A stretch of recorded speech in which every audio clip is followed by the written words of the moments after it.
सब कुछ एमसी की मैं सुफिया आज मैं आपके सामने एक नई कहानी के साथ आई हूँ।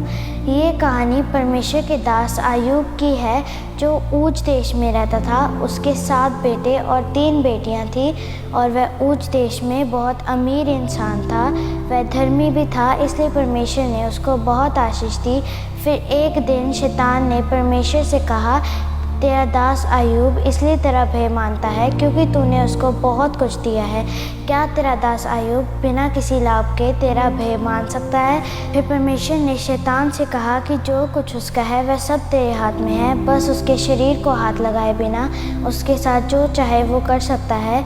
फिर शैतान ने अय्यूब की परीक्षा की और उसकी सारी संपत्ति को नष्ट कर दिया। लेकिन परमेश्वर जानता था कि शैतान कुछ भी करे पर अय्यूब का जीवन मेरे प्रति विश्वास योग्य रहेगा। फिर शैतान ने अय्यूब की परीक्षा की और उसकी सारी संपत्ति को नष्ट कर दिया। फिर भी अय्यूब का परमेश्वर के साथ रिश्ता उन सब संपत्ति से भी बढ़कर था, क्योंकि अय्यूब जानता था कि जो कुछ उसके पास है वह सब परमेश्वर का ही है। फिर एक दिन और शैतान ने अय्यूब की परीक्षा की और उसके सारे शरीर को फोड़ों से पीड़ित कर दिया।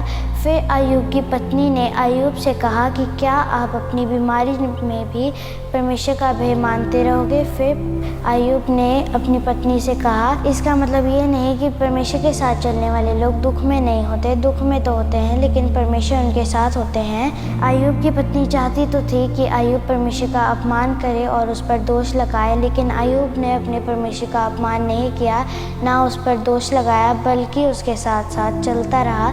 फिर अय्यूब के दोस्तों को पता चला कि अय्यूब बीमार है, तो वह उससे मिलने आए और उसे ऐसे सवाल करने लगे जो उसके विश्वास को कमज़ोर कर सकते थे।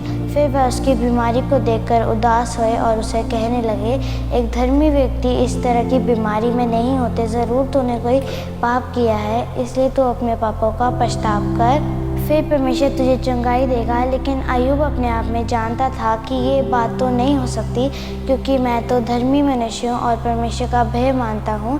फिर वह अपने दोस्तों की बातें सुनकर उदास हुआ और फिर परमेश्वर ने उससे बातें की। आजमाए जीवन में बहुत से लोग आकर हमें परमेश्वर से अलग कर सकते हैं, हमें बुरा बोल सकते हैं, लेकिन यदि हम अपने काम में पवित्र हैं और परमेश्वर के साथ साथ चलते हैं तो परमेश्वर हमारी अगुवाई करते हैं और हमें हर एक मुश्किल से बचाते हैं। अय्यूब के दिन भले ही बुरे थे, लेकिन परमेश्वर उसके साथ थे और उसकी देखभाल करते थे। अय्यूब का सब कुछ खोने के बाद भी उसने परमेश्वर को नहीं छोड़ा, बल्कि उसके साथ साथ चलता रहा और उसकी प्रेजेंस का आनंद लिया और अपने दोस्तों के लिए भी प्रार्थना करता रहा। इसलिए परमेश्वर ने उसको बहुत आशीष दी और उसका सब कुछ खोया हुआ वापस कर दिया। ये कहानी हमें ये सिखाती है कि एक सच्चे दास के जीवन में सिचुएशंस ऑपोजिट हो सकती हैं, लेकिन परमेश्वर उनके साथ होते हैं और उन्हें हर एक मुश्किल से बचाते हैं। इसलिए आइए हम सब परमेश्वर का भय मानें और बुराई से दूर रहें और अपने नेगेटिव टाइम्स में भी परमेश्वर पर आशा रखें और आशीष पाएं। आमीन। God bless you all. हम फिर मिलते हैं बाइबल के एक नई रेवलेशन के साथ।